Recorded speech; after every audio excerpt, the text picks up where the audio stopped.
Bien, muy buenas tardes, un placer estar nuevamente con ustedes en esta nueva sesión del Seminario de Filosofía y Videojuegos, sesión que arrancamos en esta segunda mitad del año 2024, precisamente para leer un texto muy sugerente que se llama Marx juega. Es un texto que ya habíamos mencionado un poco en nuestras redes, habíamos divulgado hasta cierto punto y hoy hemos querido traerlo precisamente como para leerlo, ¿no? Para leerlo, para revisarlo y poco más. Tenemos a Cities Skylines de fondo porque pues precisamente el juego se trata, el capítulo se trata así, se llama así, ¿no? Marx juega Cities Skylines. Y vamos a mirarlo, que es una forma muy interesante de abordar ciertas perspectivas marxistas y por lo demás filosóficas, ¿no? Pero primero quiero que nos empapemos un poco con el juego. Vamos a arrancar, vamos a crear una pequeña partida. Vamos a llamar una partida acá. Bueno, este es el tipo de...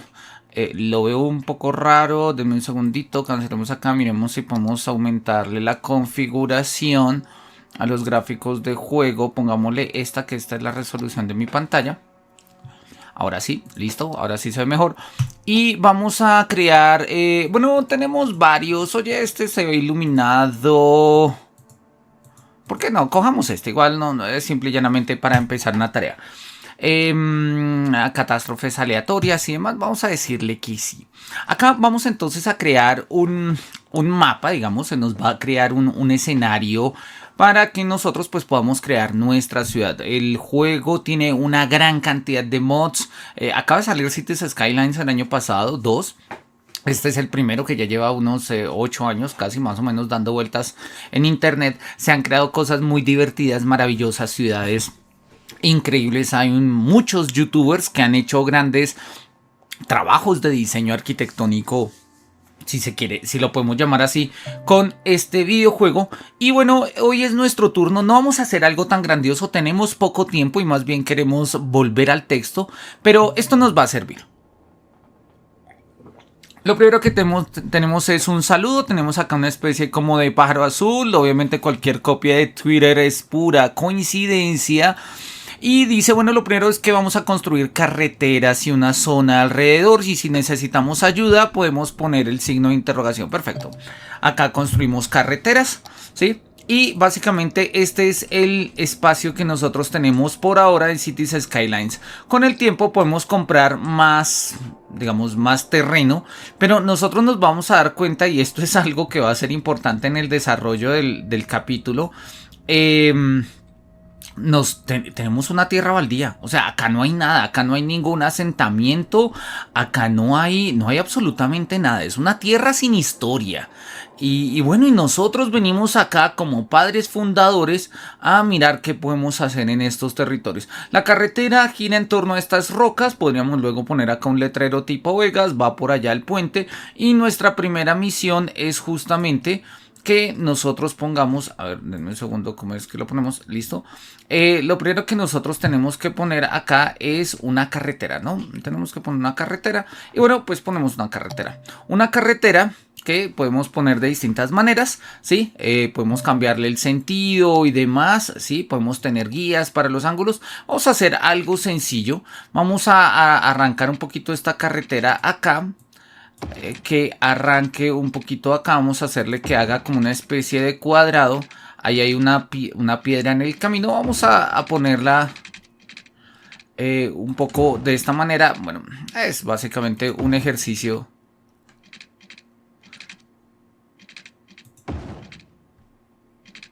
Listo, no quedó del todo recto, pero mira, tendrá que valer.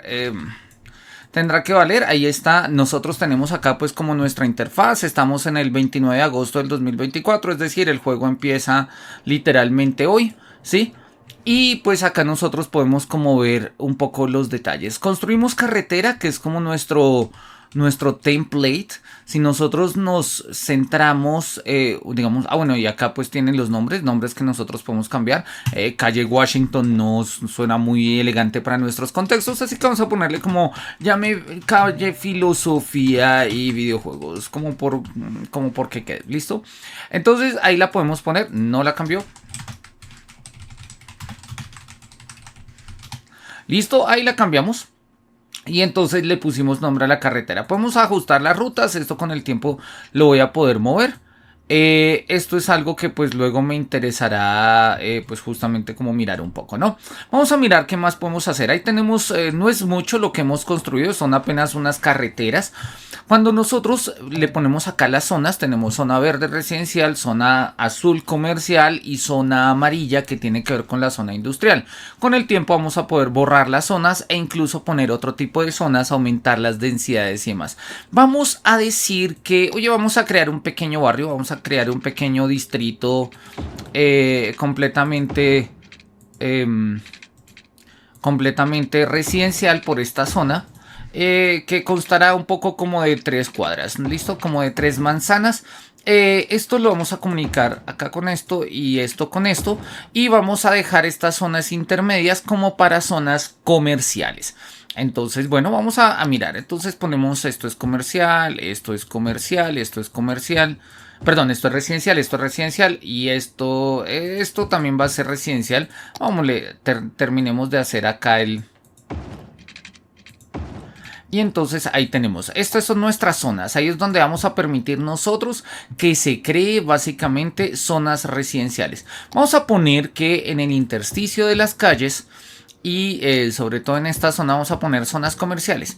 Y vamos a crear una zona un poquito más alejada de la ciudad, ¿sí? Vamos a crear allá una zona que básicamente va a ser nuestra zona, nuestra zona industrial, ¿no? Nuestra zona industrial y para ello pues vamos a ponerle zonas industriales. Esto es una zona industrial, esto es una zona industrial.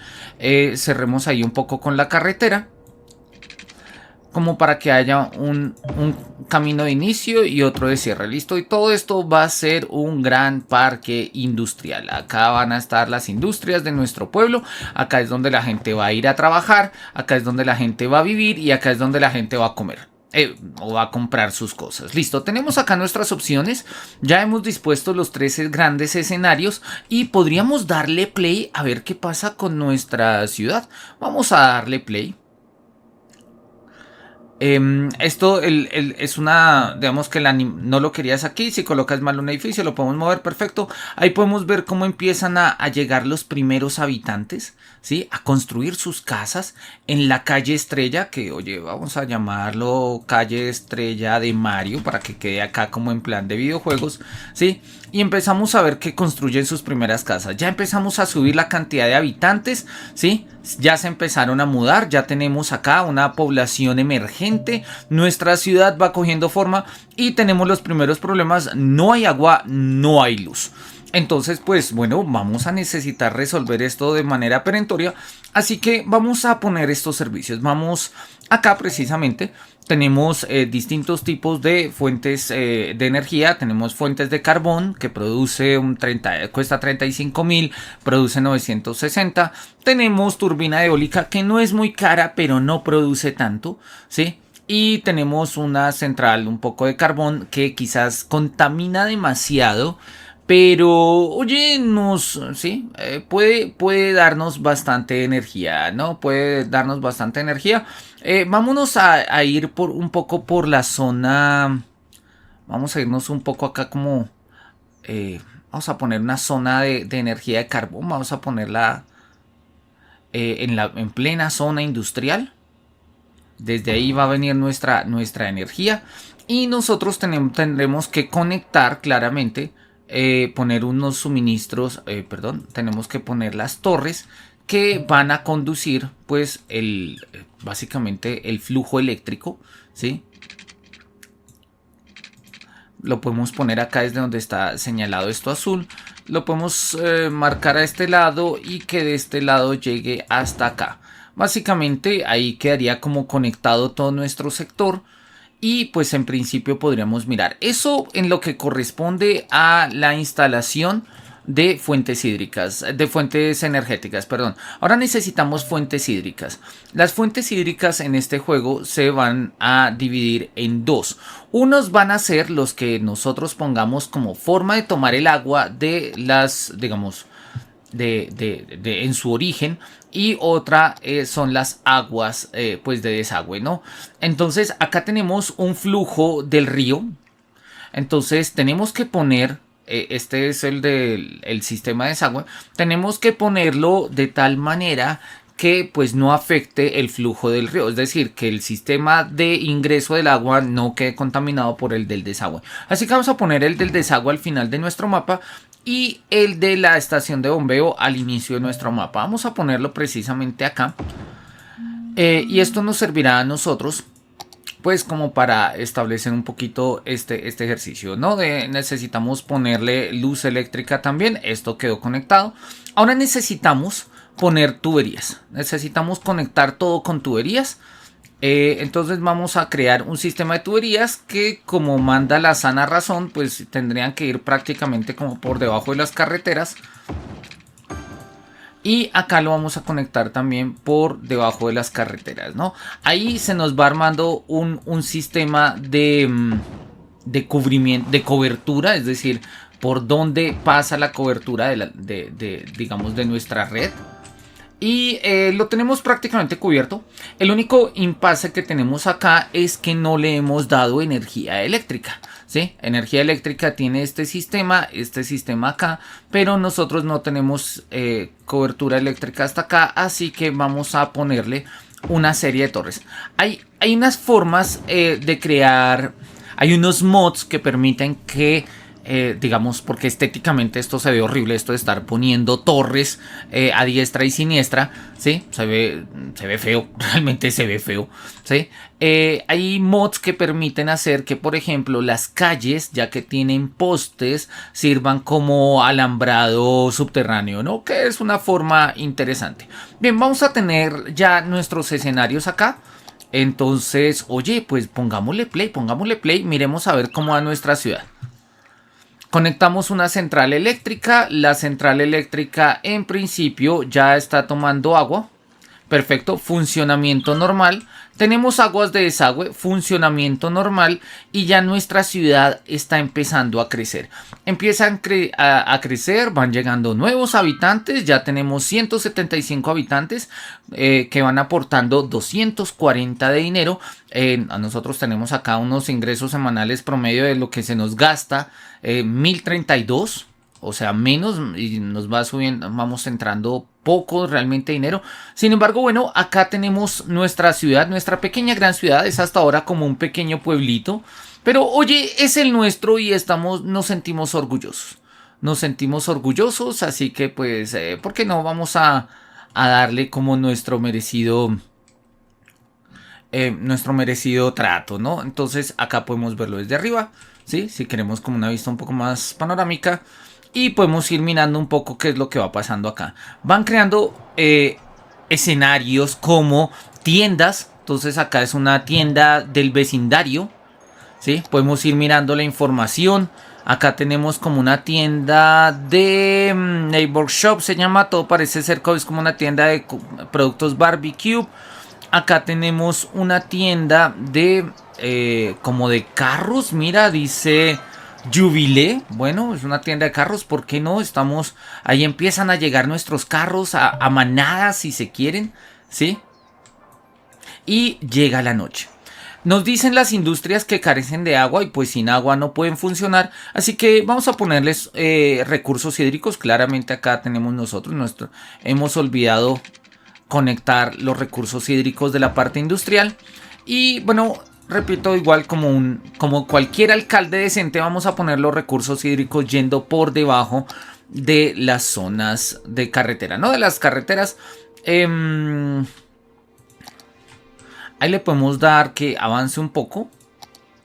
Y miramos que ya básicamente pues acá está entrando la gente y pues ya empiezan a operar las industrias. Esto empieza a tener otro panorama. Y pues nuestra ciudad ha visto su primer amanecer y su primer atardecer. Oye, no es mucho, pero es trabajo honesto, ¿no? Acá tenemos algunas empresas, las empresas Williams, ¿sí? Que vamos a ponerle acá como que vaya de la manera más lenta, un poco para detallar nuestra ciudad. Podríamos mirar, acá nos dicen cuántas personas van trabajando. Hay 14 trabajadores, 16 de 16 posible, son analfabetos. Claramente no hemos puesto sitios de escuela, no tenemos instituciones educativas, y eso hace que pues obviamente los trabajadores de esta ciudad no se formen en otras partes, sino que hayan llegado acá un poco bajo la idea de una gran promesa, la promesa de una nueva gran ciudad, lejos del mundanal ruido, donde los sueños se van a poder cumplir. Y bueno, acá vamos llegando, 300 habitantes, no es poco, y empiezan a mudarse. Nosotros podríamos mirar básicamente quiénes son las personas que viven en las distintas casas, ¿sí? Y si nosotros miramos, por ejemplo, acá en este carro, vamos a ponerle pausa, podemos mirar que este es un Jeep y va manejando Amanda Clark, que vive en Villa Chichosa, ¿sí? Trabaja en mantenimiento en Goods Unlimited y pues viaja en coche a la tienda. Bueno, nosotros podríamos cambiar claramente estos nombres y ponerle incluso los nombres de las personas, ¿no? Esta es Elizabeth Evans, entonces vamos a llamarla, no sé, la Scarlet Witch. Oye, como para que quede, ¿no? Como para que quede acá en el mundo friki que estamos armando, ¿sí? Entonces le volvemos a dar clic, es analfabeto, vive en Villa Lorca, y etcétera. El juego nos permite a nosotros fantasear un poco con todo lo que es la creación de una ciudad. Ahora bien, ¿ello qué va a implicar? Ello va a implicar que nosotros creemos prácticamente todo lo que podamos crear. Va a implicar que nosotros tengamos que poner escuelas, va a implicar que nosotros tengamos que poner bomberos, policías, sistemas carcelarios, ¿sí? Incluso funerarias y todo lo demás. Todo depende de nosotros, de una manera, digamos, hay unas apuestas políticas, si se quiere, ¿no? Faltan trabajadores. ¿Y por qué faltan trabajadores? Nos preguntaremos. Bueno, porque básicamente necesitamos crear más escenarios de vivienda, ¿sí? De vivienda, ¿sí? Acá nos dice la vivienda está al alza. Entonces podríamos pensar, ¿sí? Hemos llegado a una aldea, tenemos 420 habitantes, ya podemos tener un basurero, podemos construir un colegio, una clínica, un centro de reciclaje y una escuela comunitaria. La escuela comunitaria nos permitirá ir teniendo trabajadores cada vez más profesionales. Entonces, oye, pongamos una escuela comunitaria. Yo creo que o un colegio, empecemos con un colegio. Empecemos con un colegio acá en pleno sector residencial. Denme un segundo, vamos a cerrar esto. Yo creo que acá un colegio como que quede en la mitad de esta zona residencial nos viene bien, alegra a toda la población, claro que sí. Vamos a mirar si el colegio tiene cobertura de agua y electricidad, sí, cubre. Y podemos, ¿por qué no? Oye, podemos construir también, quizás esto es una clínica. Una clínica, digamos que todavía no, el pueblo todavía es muy chiquito y vamos a asumir que las personas que se enfermen pues vayan a hacerlo un poco a la otra ciudad, ¿no? Vayan a mejorarse un poco a la otra ciudad, todavía estamos creciendo, apenas somos una aldea, todavía no tenemos ni los recursos ni el dinero para contar con nuestras propias clínicas. Decíamos que la vivienda está al alza y nosotros no hemos aumentado los espacios de vivienda, así que vamos a poner que esto también va a ser vivienda y vamos a construir unas nuevas calles acá que nos permitan pues armar nuevos escenarios residenciales, ¿no? Entonces vamos a poner esto y dijimos que queríamos vivienda, esto va a ser vivienda, esto va a ser vivienda, vivienda, vivienda y vivienda. Y vamos a poner acá también algo de vivienda, toda esta zona va a ser vivienda. Le podemos dar play y miramos a ver cómo va creciendo nuestra ciudad. Vamos viendo que si la vivienda está al alza, pues poco a poco van a empezar a llegar más y más personas, ¿no? Nosotros poco a poco vamos a ir desbloqueando sistemas de transporte, vamos a ir desbloqueando otro tipo de fábricas. Hay una gran cantidad de expansiones del juego que nos permiten a nosotros construir, por ejemplo, industrias madereras, industrias forestales, cultivos de maíz, de trigo y demás. ¿Sí? Acá incluso tenemos un perro, le podemos llamar gato al perro, simple y llanamente porque somos unos tiranos y podemos ponerles los nombres que querramos a todo lo que querramos. Todo es gratis en nuestra ciudad y sin embargo nosotros somos como los señores y grandes proveedores de todo esto. Y la pregunta que se va a hacer el capítulo justamente que vamos a leer el día de hoy es: oye, estas apuestas económicas que aparecen en los videojuegos, ya empezamos a tener una ciudad rentable, ya tenemos más 300 de utilidad por cada semana, bueno, por cada corte de jornada que va ocurriendo acá. Nuestra ciudad va creciendo, no está mal, no es muy grande, no es mucho, pero ya empieza a tener sus avances.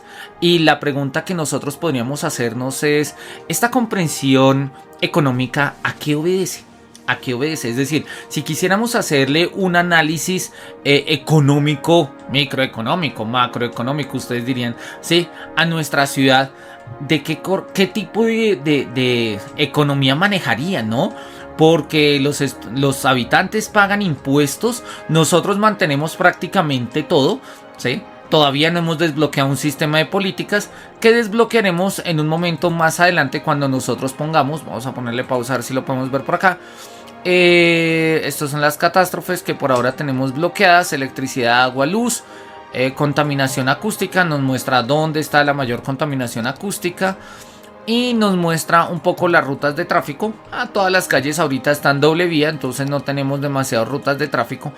Más adelante nosotros vamos a poder digamos, gestionar incluso, y esto es algo que a mí me llama mucho la atención del juego, políticas por sectores, ¿no? Entonces vamos a decir, para evitar incendios, que las políticas de las zonas residenciales, toda zona residencial necesita sí o sí tener alarmas contra incendios, al igual que la zona industrial, pero en la zona comercial, por ejemplo, no nos interesa tanto. Ahí nos interesaría más bien como que todos tengan cámaras de seguridad, y podemos hacer una especie de microgestión de cada uno de los escenarios que, oye, pues va a ser como una perspectiva completamente, hasta cierto punto, va a dar la impresión de que somos los supremos controladores de la vida de todos estos habitantes, ¿no? Bien, vamos a dejar nuestro juego ahí, vamos a esperar un poco que amanezca, vamos a tener una vista aérea, ¿sí? Acá podemos mirar un poco nuestras metas, ¿sí? Nuestras próximas, ya podemos cobrar impuestos, pedir préstamos, vamos desbloqueando logros y poco más, ¿no? Vamos a dejar nuestra ciudad ahí. Vamos a guardar nuestra partida y vamos a ponerle un nombre como nueva partida guardada. No, vamos a ponerle como Marxilandia, ¿no? A ver si en algún momento podemos darle un tono un poco más filosófico desde las ciertas perspectivas de Marx a este juego, ¿no? Bien, vamos a dejarlo ahí y vamos a mirar un poco lo que nos pretende mostrar el juego. Ya hemos jugado algo de Cities Skylines, tenemos, digamos, una visión general de qué va el juego, cómo se jugaría, y ahora miremos qué pensaría Marx si jugara este juego. Vamos a mirarlo.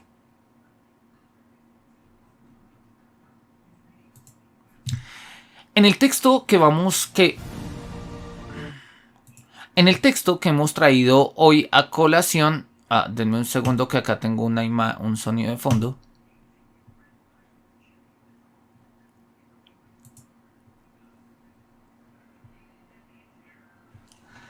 Es el sonido del fondo del juego. Vamos a mirar acá. Vamos a decirle que vamos a salir acá del juego para que no nos afecte un poco el sonido de fondo, porque ahorita quiero mirar un par de videos y lo vamos a necesitar acá. Listo. Entonces, ¿qué es lo que tenemos acá? Tenemos básicamente el texto de Marx Juega, ¿no? Es un libro que se llama pues Marx Juega, de Antonio Flores Ledesma. Antonio Flores es un filósofo relativamente joven, nació en el 91, yo nací en el 81, o sea, él es 10 años más joven que yo, y él es doctor en filosofía y especializado en estética y cultura contemporánea. Ha trabajado en la editorial Héroes de Papel. Héroes de Papel es una editorial española que se ha dedicado a trabajar y a publicar temas relacionados al pensamiento de los videojuegos, a lo que nosotros llamamos a los Game Studies, pero desde una perspectiva un poco más, ¿cómo lo podríamos decir? Disciplinar de las ciencias sociales, disciplinar de las ciencias humanas. Y ha trabajado en distintos portales y sitios de internet, ¿no? El libro sale en el 2022, hay una reimpresión en el 2023, que es la que nosotros tenemos y que es la que vamos a leer. Lo que vamos a revisar hoy es básicamente la introducción y vamos a revisar también el primer capítulo y pues vamos a mostrar un poco de qué se trata todo esto. ¿Qué diría Marx si jugara videojuegos? Esa es una de las formas más elementales de acercarnos a una filosofía, digamos, a una relación entre filosofía y los videojuegos. ¿Qué pensaría Kant si jugara, no sé, Minecraft? ¿Qué pensaría Heidegger si jugara Life is Strange, ¿no? Incluso el mero hecho de cambiar el juego hace que la reflexión también cambie. Teniendo un referente, un autor y un juego, pues las variaciones no son infinitas, pero son suficientes como para darnos escenarios múltiples de reflexión. Ejemplo, ¿qué diría Adorno si jugara Dark Souls? ¿Qué diría Rosa de Luxemburgo de la explotación en la industria de los videojuegos? Y hace una pregunta bonita, y es, ¿se despierta alguna potencia emancipadora mientras jugamos? ¿O eso no tiene que ver acá? Y dice, mira, estos no podemos entrevistar a los autores, pero podemos fabular a través de sus textos. Se trata de un ejercicio imaginativo, claramente. Imaginativo a través de la reflexión, a través de perspectivas filosóficas y demás. Pero ante todo, pues vamos a imaginar, vamos a fabular.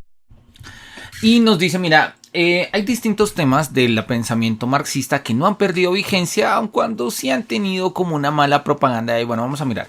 Acá me quedó mal escaneado el texto, que he escaneado 2 veces esta página, pero bueno, nos va a mostrar cuál es el objetivo del libro, ¿no? Dice, el objetivo de este libro, ¿sí? Este texto, acá lo va a decir, este texto se propone poner en comunicación al marxismo con los videojuegos como un ejercicio de acercar, clarificar y actualizar ciertos conceptos básicos del pensamiento marxista, al mismo tiempo que se establece un modelo de reflexión y crítica particular a través de este pensamiento para el videojuego. Es decir, vamos a hacer, como lo ha prometido el título, una introducción al marxismo desde los videojuegos y viceversa, una introducción a los videojuegos desde el marxismo. Lo reconoce desde el comienzo. Este libro probablemente enfade a mucha gente, ¿no? Puede enfadar a quien es aficionado a los videojuegos porque se va a estar hablando de política todo el tiempo y uno dice como, ay, este es un videojuego, no le metan política. Puede enfurecer también a los que son marxistas porque consideran que, pues de una u otra forma, eso no es la explicación real y última del marxismo, ¿sí? Y él dice, mira, a estos últimos, ¿sí?, les pido como paciencia, espíritu crítico, una lectura inadecuada, se corrige con diálogo, ¿no? Lo podemos resolver fácilmente, ¿no? No se trata de un texto técnico y nos lo dice acá a mano derecha, ¿sí? Vamos a dejar esto para otros papers, ¿sí? Esta no es la vocación de este texto, no es un texto donde vayan a abundar citas y un aparato crítico y referencias textuales, no, tiene más bien la pinta de un ensayo. Tiene más bien la pinta de un ensayo y acá lo dice, tiene un carácter ensayístico, ¿sí? Tampoco vamos a reconstruir una teoría del videojuego siguiendo a estos grandes autores que tenemos subrayados ahí a mano izquierda superior, a Bogost, a Frasca, a Ryan Mackenzie, a Miguel Sicard. No se trata de eso, se trata más bien de un ejercicio un poco amplio y honesto. Se trata de pensar filosóficamente los videojuegos, o se trata, si se quiere, de pensar mientras se juega, que es una de las premisas que hemos sostenido tradicionalmente en este canal, y por eso me gusta esa idea que pone él ahí en verde y que pues por eso la subrayamos, y es que más allá de este punto todo es leer, jugar, pensar y discutir. Bien, entonces miremos, ahí empieza el primer capítulo, y dice Marx juega Cities Skylines. Acá nos va a mostrar distintos ejemplos de juegos, dentro de ellos va a ser Cities Skylines, ahorita vamos a volver por ahí, y nos va a presentar también otro tipo de juegos que pues ya ahora en su momento pues vamos a revisar también. Entonces, bueno, arranquemos precisamente. Lo primero que dice es, mira, bueno, pues Marx, conocemos un poco la obra de Marx, sin embargo, él dice, mira, nuestros grandes referentes van a ser estos 3 textos, los manuscritos de París del 44, el 18 de Brumario de Luis Bonaparte, ¿sí?, donde ya Marx va a exponer su visión material de la historia, este materialismo dialéctico, este materialismo histórico de una manera muy clara y muy concreta, a raíz pues precisamente de los los movimientos que se están dando pues en el mundo europeo, particularmente en Francia. Y finalmente, pues El Capital, ¿no? Pero no va a decir, El Capital es demasiado complicado, es un libro grande, es un libro técnico, así que recomendamos este capítulo, la fetichización de la mercancía y su secreto, ¿no? Él dice, si queremos echarle una mirada al Capital, ¿sí? Como para mirar qué del Capital podría venir acá a colación.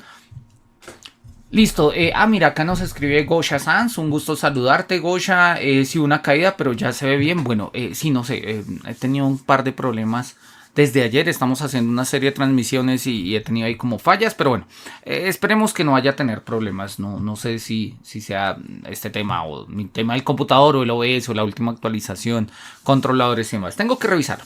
Pero bueno, volvamos entonces. El autor nos va a decir, mira, hay distintas referencias de Marx, ¿no? A ver, Marx escribió muchísimo y resumir todo el corpus de Marx a 3 ideas, pues puede ser un poco inmoral, si se quiere, es decir, poco adecuado. Así que mira, nosotros, va a decir él, vamos a revisarlo en un sentido muy amplio, vamos a tomar ideas de aquí a allá. No es un texto académico, no vamos a estar manejando citas, no nos vamos a estar manejando acá en la cronología de la producción de la obra de Marx. Sin embargo, pues recomendamos estos textos. En lo personal, yo tampoco soy un gran conocedor de Marx. He leído algunos textos, los manuscritos de París los he leído, El Capital nunca me lo he leído entero, he leído apartados, los textos de la cuestión judía, algunos ensayos, digamos, un poco aledaños. El del 18 de Brumario también lo trabajamos alguna vez cuando yo estaba por allá en el pregrado.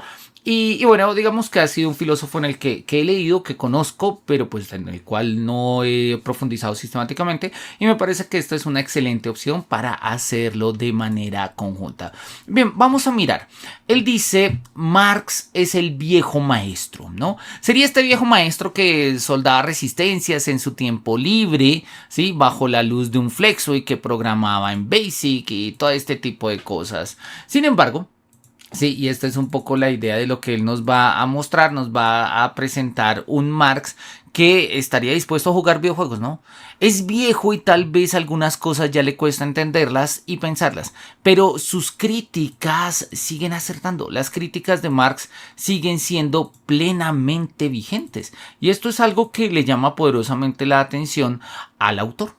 Él dice, el Marx histórico era conocido por pasarse las horas en el Museo Británico estudiando obras de economía. Era un incansable buscador de tablas de registro contables, de datos de cosechas, de envíos comerciales de mercancías, cualquier cosa que aportara luz sobre cómo se comporta el sistema económico. Perfecto. Ahí tenemos entonces la premisa, ¿no? De entrada nos va a llamar la atención la manera en que en los videojuegos se representan los sistemas económicos. En sus relaciones complejas, político-económicas sobre todo y demás. Y lo va a decir de una manera muy lúcida y muy bonita y lo tiene ahí, por eso lo subrayamos. Marx se interesa por el videojuego como se interesaba por la literatura, pero juega enfadado. Echa muchas horas, pero todas con el ceño fruncido, ¿no? Marx juega, sí, pero furioso. ¿Sí? Está enganchado a títulos que hablan de la realidad económica y social y de cómo la estructuran. Le va la simulación. Y dice, mira, y tiene una idea muy, muy bonita, muy lúcida por lo demás, y es que los videojuegos de simulación económica y en general todo lo que se llamarían un city builder, se entienden como maquetas. A ver, de hecho, se ven como maquetas. La partida de Cities Skylines que estamos viendo es una maqueta, ¿sí? Que nosotros vamos creando digamos, en vivo y en directo y vamos desarrollando un poco estas ideas. Pero son maquetas sobre las cuales observar los sujetos y objetos del sistema económico. No quiere decir que lo que pasa en los videojuegos es real. No es real. Es una maqueta, es una representación. La pregunta es, ¿por qué no representamos los sistemas político-económicos de la manera en la que nos los representamos? Y justamente eso es lo que va a trabajar en el siguiente apartado que se llama Trabajo alienado en los talleres virtuales. Marx tiene razón al jugar enfurruñado. ¿Cómo puede ser que productos culturales tan interesantes, tan bien hechos, tan fieles a la realidad social sean al mismo tiempo tan infames en su mensaje y aplicación? Esto es una muy buena pregunta. Vamos a ponerlo en otro color para tenerla ahí en cuenta, ¿sí? ¿Cómo es que los videojuegos que tienen un desarrollo histórico de arte, conceptual, categorial y demás, terminan teniendo unas apuestas político-económicas tan infames, tan crueles? ¿Sí? Voy a poner el ejemplo de Monopoly, o Monopolio como lo conocemos acá en Colombia, ¿no? Monopoly nos va a mostrar que la explotación capitalista es divertida. O sea, es divertido jugar a explotar a los demás. Cuenta la historia de cómo Monopoly realmente no es más que una transformación de un juego que salió hace ya mucho tiempo, que se llamaba The Landlord's Game, diseñado por Lizzie Magie por allá en el 1903. Era un juego de mesa y que básicamente tenía como dos formas de ser jugado, ¿no? Una forma, sí, digamos, con dos dispositivos, sí, con impuestos, y mostraba los beneficios de una economía regulada y lo terrible de un monopolio. Era un poco la idea. Era un juego, digamos, la versión original de Monopoly o Landlord's Game, era una forma de mostrar que jugar a... que la economía regulada, ¿sí?, podía dar mejores resultados. Era un juego, ¿sí?, que simple y llanamente una forma, digamos, abierta del mercado, tal como se entiende en términos un poco de los monopolios, ¿no? Resultó que las reglas con impuestos eran complicadas y poco divertidas. Así que, ¿sí?, ya en 1935 la Parker Brothers se quedó con las reglas del juego y pues sacó el juego de Monopolio. Y si hoy hay variaciones de cualquier juego, es de Monopoly, ¿no? Hace poco valdría la pena echar una mirada acá en YouTube o en internet a ver qué nos encontramos, ¿sí? Esta página está corrida, denme un segundito, ¿no? Por alguna razón la tengo ahí como corrida. Listo, ahí está, no sé, no cabe en la pantalla, pero ahí está.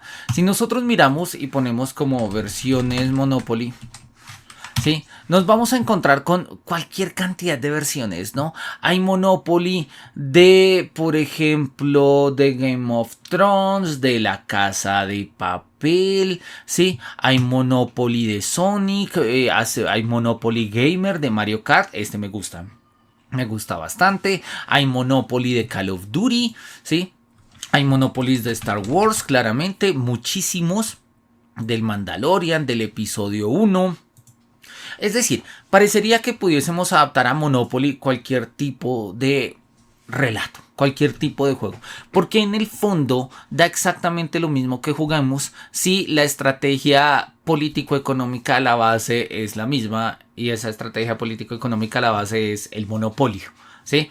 Eso nos deja un mensaje interesante, ¿no? Las múltiples variaciones que podemos hacer de Monopoly, que si bien podrían hacerse en cualquier otro juego, tipo parchís o parques, como lo llamamos acá, o de escalera, o del gusanito, o en fin, es sintomático que sea de Monopoly, ¿sí? Porque al final de cuentas la idea del intercambio económico como fundamento de la construcción de una sociedad nosotros lo entendemos a la base de cualquier práctica humana. Sin embargo, el hecho de que ese intercambio económico lo leamos nosotros siempre en términos del liberalismo capitalista, como lo vamos a mirar más adelante, es muy curioso y hace que nosotros podamos aplicar ese modelo a cualquier juego. Y es algo que él va a señalar un poquito adelante, ¿no? Listo, entonces el caso de Monopoly es prototípico. El caso de Monopoly es, digamos, ejemplar. Nos va a mostrar de una u otra manera que jugar con el capitalismo puede ser divertido. Puede ser muy divertido, ¿no? Y entonces nos dicen, esta se encuentra Marx cuando juega videojuegos de simulación económica. Resulta que los juegos que tratan de imitar el sistema capitalista son tremendamente divertidos. Son tremendamente divertidos. Y eso habla un poco de la manera en la que nosotros jugamos y en la manera en la que nosotros entendemos los escenarios con los que jugamos. Y pues eso llama la atención, ¿sí? Y el punto es el siguiente, ¿no? Bueno, ahí nos habla del Fordismo, digamos que es un poco la premisa tácita de cualquier videojuego. El Fordismo, los videojuegos nos dicen la práctica del Fordismo es bueno. Entendemos Ford como pues el Fordismo a través de las palabras o digamos de la forma de Henry Ford, ¿no? Donde básicamente la industrialización del trabajo busca el producir lo máximo, ¿sí?, con la menor cantidad de recursos, ¿no? O sea, básicamente la optimización de recursos, que se ha vuelto algo, digamos, elemental y clave para todo este tiempo. Él lo va a poner entonces en los siguientes términos, ¿no? No son necesarias, ¿sí? El uso de estos para avanzar de forma más rápida, ¿no? De los personajes en los videojuegos va a ser como un leitmotiv, ¿no? No son necesarias estas maquinaciones tan técnicas, pero los videojuegos están diseñados para tener en cuenta estos elementos con los que es inevitable que al final, como usuarios, nos inclinemos a aprovechar este 2% de mano de obra adicional. Si construimos una aldea donde se produce mucho trigo, porque la lógica del videojuego dice que a más trigo, más personas, ¿no? Él nos va a mostrar, mira, hay videojuegos, ¿sí? De hecho pone acá el ejemplo de personajes de un juego de batallas medievales, que si hay una bonificación por usar la lanza, pues yo la uso. Si un videojuego me da una bonificación por algo, tradicionalmente yo la uso. Bueno, hay algunos tryhard, así como muy en el orden de los, digamos, sobre todo en el orden de los Souls. De los que juegan pues los Souls, los Dark Souls y más, el Elden Ring y más, que tratan como de ir siempre un poco más no vamos a tener estas bonificaciones, vamos a hacerlo duro, vamos a hacerlo desde abajo, vamos a hacerlo desde la base, con todo. Pero en principio, oye, si hay una bonificación en el juego es para usarla, ¿no? Los videojuegos de simulación económica llevan esto al paroxismo. O sea, este poder utilizar estos, digamos, power-ups, poder utilizar estas ventajas hasta un extremo loco, o sea, exagerado. Y él lo va a decir, ¿no? Él lo va a decir y por eso lo anotamos, ¿no? Todo sistema económico en los videojuegos, incluso aquellos que están ambientados en otra época, es capitalista.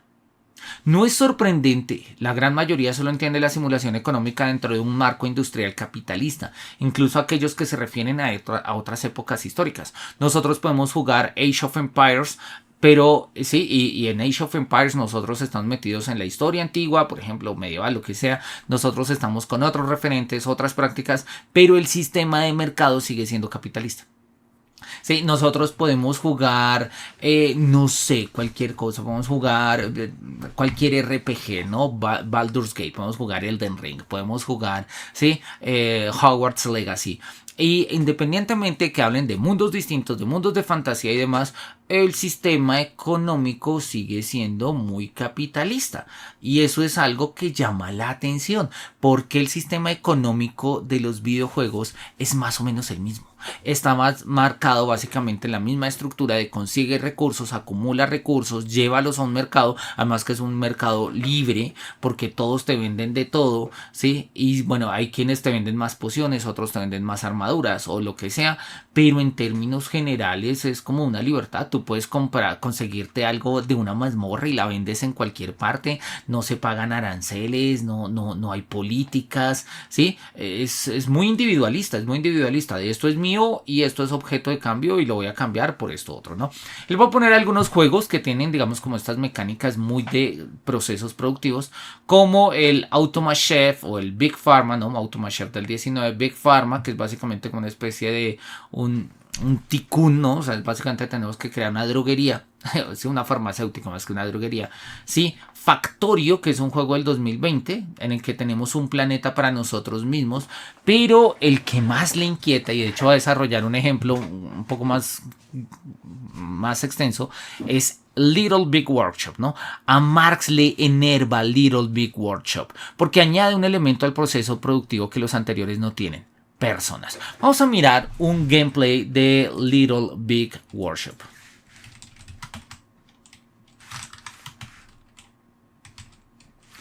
Listo, vamos acá tenemos como algún gameplay. Vamos a ponerlo, no sé por qué no, ya entendí por qué no soy. Listo, acá. Y ahí tenemos entonces, bueno, el streaming de El Escocés Gamer, un streamer de España, muy querido, me cae muy bien. Él es especialista, digamos, en todos estos juegos de gestión y pues los va a mostrar, digamos, tiene todo su canal, está lleno de juegos de gestión, de estrategia y demás. Es muy lúcido en lo que corresponde a este tipo de transmisiones. Junto con Chiches, que es un amigo de él, justamente, lo recomiendo mucho para estudiar, digamos, este tipo de juegos, ¿no? Bien. ¿Qué nos va a mostrar o de qué va un poco este juego, no? Este juego va, como él nos lo va a mostrar a continuación, ¿sí? De nosotros tenemos como una especie de mapa, casi que nosotros lo tenemos, de hecho, ahí se ve, ¿sí? Es un escritorio, ¿sí? Y ahí vamos a planear una cantidad de cosas. Vamos a mirarlo un poquito.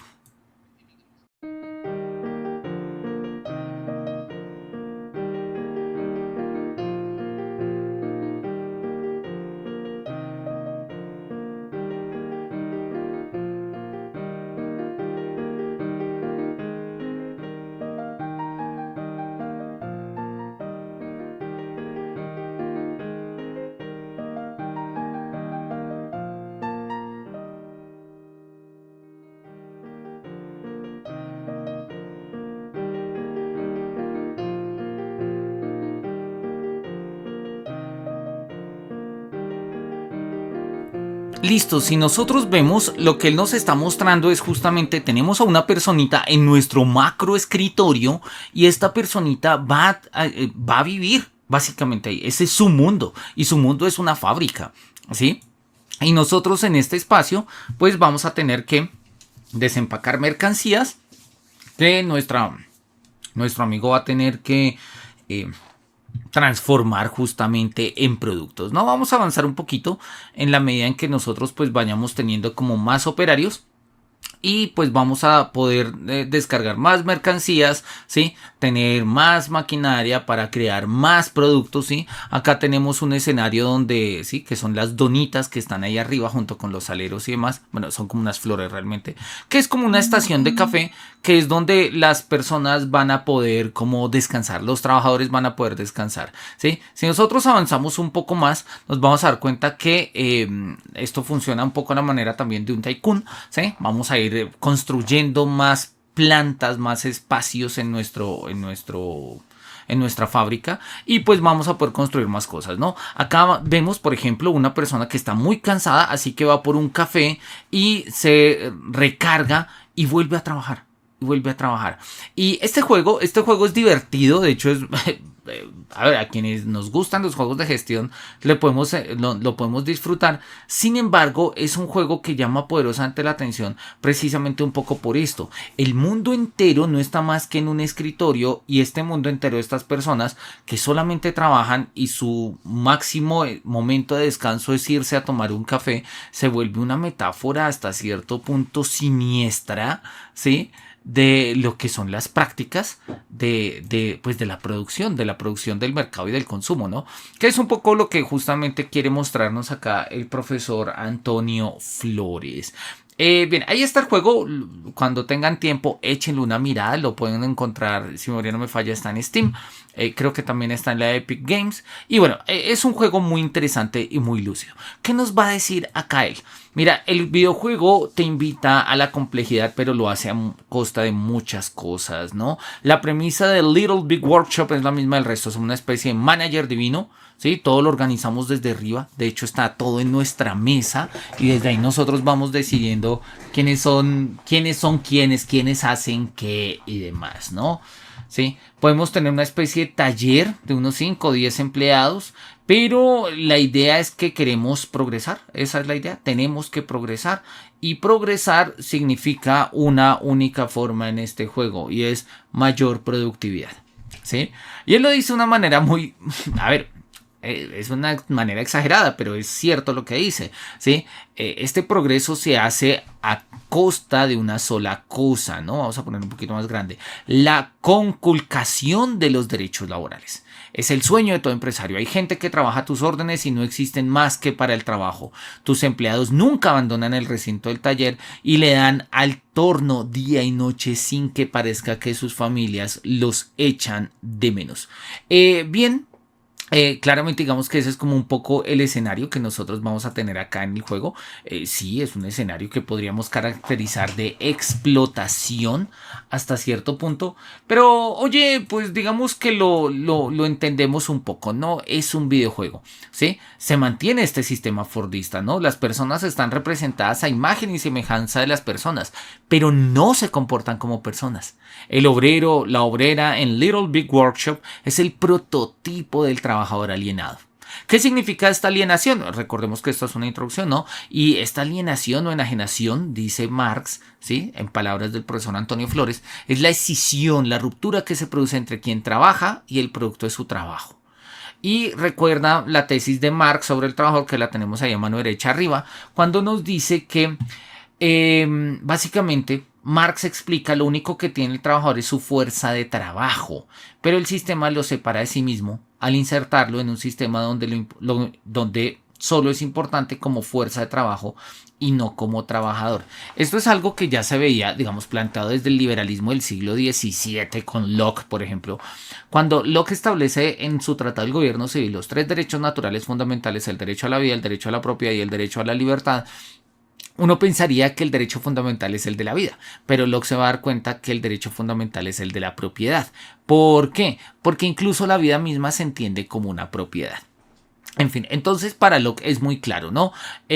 Todos tenemos una propiedad y por lo menos nuestra propiedad más elemental es nuestra vida. Quizás eso suene un poco metafísico, pero si lo queremos poner de manera concreta y específica y material, pues nuestra primera y más elemental propiedad es nuestro cuerpo. ¿Sí? Y oye, pues yo soy profesor universitario y eso es con lo que trabajo, con mi cuerpo, con mi voz, con la sinapsis de mis neuronas, donde está la memoria de lo que he estudiado, bla, bla, bla, etcétera. Ahí está, ¿sí? ¿Cuál es el punto? El trabajador solamente tiene su fuerza de trabajo que está fundada en aquello que tiene, ¿sabes? Su cuerpo, su fuerza, su ingenio y demás. No hay una, digamos, no hay un... no hay otro tipo de posesión que tenga el trabajo. Sin embargo, el trabajador, ¿sí?, es despojado de todo esto y lo único que y lo único que en el trabajo es importante del trabajador es su fuerza de trabajo. De hecho, eso lo vemos y era una de las grandes críticas que Marx hacía a la industria, laboral que había a finales del siglo XIX, ¿no? Jornadas larguísimas, donde no importaba absolutamente nada, ¿no? No importaba ni tu religión, ni tu sexo, ni tu edad, ¿no? Habían niños explotados en el trabajo porque pues eran fuerza de trabajo. No importaba tampoco cuáles eran los días festivos, no importaba nada, solo importaba tu fuerza de trabajo y te pagaban por tu fuerza de trabajo, ¿sí? Hoy en día, gracias a muchos de estos movimientos sociales, nosotros tenemos el reconocimiento de una serie de derechos laborales, pero lo interesante es que ninguno de estos derechos laborales aparece en los videojuegos, ¿sí? Es decir, en los videojuegos los trabajadores no hacen huelga, y si hacen huelga, eso es un modo de dificultad del videojuego. Sí, en Cities Skylines se ve, ¿no? Los habitantes pueden protestar, pero la protesta se establece como una especie de boss, ¿no? De enemigo en el juego que hay que evitar, que hay que resolver, contra el que hay que pelear. No se expresan como una forma de derecho. Y esto es interesante. A ver, son videojuegos, no vamos a ir más allá, pero volvemos ahora a la pregunta: ¿por qué los videojuegos están enmarcados sobre un sistema económicamente capitalista? O dicho en otros términos, ¿por qué el capitalismo nos divierte tanto? ¿Sí? Él lo sigue diciendo acá, ¿no? El trabajador es un objeto que crea objetos, ¿sí? Y esos minions que vimos en Little Big Workshop somos nosotros, aun cuando no nos veamos así. No nos reconocemos en la explotación, porque el salario llega, la jornada laboral termina, y después en el centro comercial con la familia, o la casa rural con 15 amigos, no nos vemos como sujetos explotados. Pero no dejamos de ser sujetos objetos de explotación, pues todo lo que el mercado da, el salario lo quita, la supervivencia. Así que lo de Little Big Workshop es solo un ejemplo radical al que Marx juega con estupor, ¿sí? Claro, no hay huelga, y no hay huelga en estos juegos porque si hay huelga sería como una especie de handicap, ¿no? O sea, como de dificultad. Pero aún así no, sí, él dice, los jugadores no se sindican, pero no solamente no se sindican, sí, no hay huelga que ponga el patrón en aprietos, sino que adicionalmente los diseñadores tampoco ponen este tipo de mecánicas. No sé, tal vez no sería tan divertido. La pregunta es, vuelve y juega, ¿por qué? ¿Sí? Y obviamente, claro, esto en términos de una reflexión profundamente político-marxista, ¿sí? Lleva justamente a pensar que los videojuegos no son más que formas de adoctrinamiento en el sistema capitalista y demás. Yo no lo veo así. Y yo creo que los videojuegos son escenarios importantes para pensar la economía, para pensar incluso la política, pero si algo no son los videojuegos, son sistemas, digamos, de adoctrinamiento en este sentido. Es decir, sí, es mucho más fácil adoctrinar por otros medios porque los videojuegos, en tanto que son medios cálidos, como lo decía McLuhan, nos permiten cierta libertad, nos permiten a nosotros manejar las cosas hasta cierto punto e incluso nos permiten y nos invitan algunos juegos a romper las dinámicas mismas del juego. Y pues el juego tiene algo que no tiene cualquier sistema ideológico, y es que cuando uno no conecta, pues lo suelta. ¿Sí? Justamente cualquier sistema ideológico no deja que lo sueltes, crea una especie de dependencia, ¿sí? Establece una determinación de la totalidad de lo real. Pero en un videojuego, pues no, si me aburro, pues lo dejo y ya está, y juego otra cosa. ¿Sí? Él va a poner acá un ejemplo que llama poderosamente la atención, y es el ejemplo de Frostpunk. Vamos a ver, creo que acá lo tengo, vamos a ver si lo podemos correr. Él dice, mira, lucha de clases en el fin del mundo, ¿no? Él dice, para quien busca un espacio de crítica e intento de transformación de la realidad a través de los videojuegos, todos son promesas, ¿sí? Él pone el ejemplo del Landlord's Game, ¿no? Que pues bueno, fue un ejemplo que ahí no terminó funcionando muy bien. Y él dice, lo interesante es que, y es una idea que hemos mencionado al comienzo, que el mercado, ¿sí? En los videojuegos es el espacio de intercambio libre de bienes y servicios, sin ideología, sin política. Solo relaciones libres entre individuos autónomos, ¿sí? El mercado es un espacio tan libre y neutral, ni los conflictos sociales son cosa de individuos particulares. Hay unos cuantos ejemplos de videojuegos donde por las cosas que tú hagas se afecta el mercado, ¿sí? Pero en principio no, o sea, en Skyrim tú puedes ser el salvador del mundo y aún así vas al mercado y tienes que pagar el precio, ¿sí? O si matas a una gallina, igual a la cárcel, ¿no? Y de pronto ese vendedor que te haga la gallina se pone furioso y no te quiere vender más, ¿no? Pero, oye, pasa un poco lo que pasa en Elden Ring, ¿no? Sí, si tú atacas a un vendedor y el vendedor no te quiere vender más, pues igual lo matas, te bota ¿cómo es que se llama eso? Un recuerdo de campana, creo que se dice en español, y lo llevas donde está a la mesa redonda y allá puedes comprar justamente todo lo que te va a vender la otra persona. O sea, la idea del mercado es una idea muy interesante y de hecho llama la atención. Me dieron ganas de hacer justamente un video sobre este concepto en los videojuegos, cómo funcionan los mercados en los videojuegos, ¿sí? Y no los mercados, digamos, extradiegéticos, o sea, no los mercados de las tiendas online donde yo compro skins y yo compro loots y yo compro cosas de estas, no, sino el mercado interno en los juegos, cómo funciona el mercado, por ejemplo,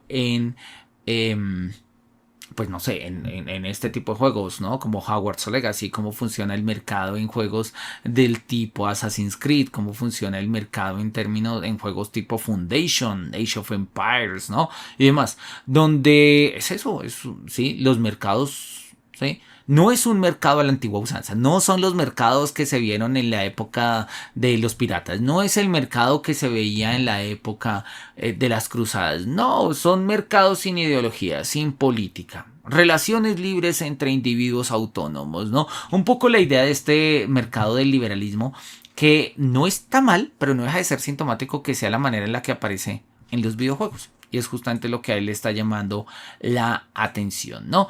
Y él dice, mira, el escenario que vamos a poner es el de Frostpunk, ¿no? Frostpunk es un juego en el que nosotros vamos a jugar como una colectividad. No somos alguien, somos el juego mismo. Somos, digamos, como una plataforma grande. Vamos a mirar a ver si lo podemos poner acá. A ver, denme un segundito. A ver si lo corre. De hecho, lo está corriendo, es más bien a ver si lo puedo transmitir por acá. Y miramos el intro y un par de minutos de juego.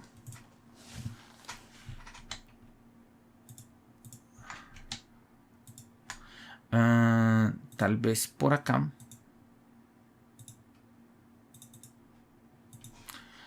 A ver, dice... Este. Ahí nos debería ver. Vamos a mirar si lo logramos hacer.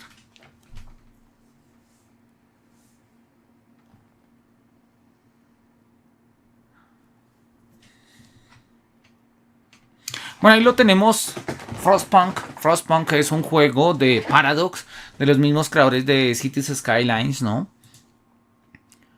Bueno, acá no quedó anunciado, luego lo agregamos a nuestro sí. El juego está, bueno, a New Home, Endless Mode, ¿no? Como una forma de... El juego tiene una duración, si mi memoria no me falla, de 48 días, el juego, digamos, base. Hay unas expansiones y demás, vamos a ponerle a New Home simplemente como para mirar un poco cómo arranca el juego y demás, ¿no? Básicamente el juego va de un post-apocalipsis ambiental, donde pues las temperaturas han descendido horriblemente y nosotros tenemos que mantener con, sí, Winter has come, el invierno ha llegado, y pues vemos en una especie de mundo, ahí lo va a mostrar, ¿no? No horizon in sight. The rulers of old, stripped of pride and glory. It feels as yesterday we were turning the wheels of progress. Until the frost stopped it all. Suddenly, without a warning.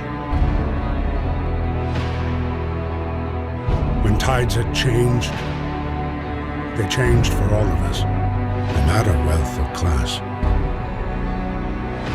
We've lost our world to snow. And with it, our last traces of humanity.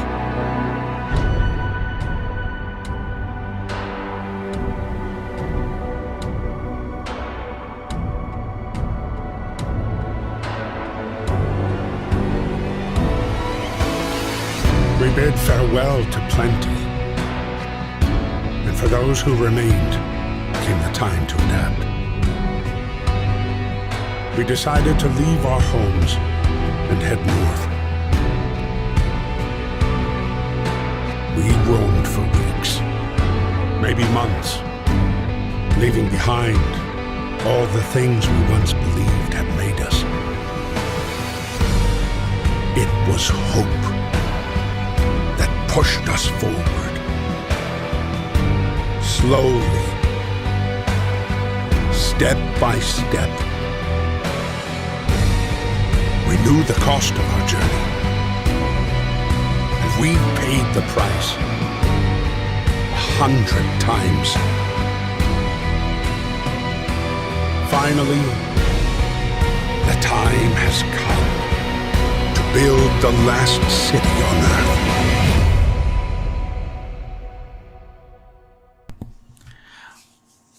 Bueno, ahí lo tenemos, básicamente un invierno ha sumido a la humanidad pues, en medio de la nieve y pues básicamente ha muerto prácticamente toda la humanidad y unos cuantos sobrevivientes, y lo que nos ha impulsado es la esperanza de sobrevivir, ¿no?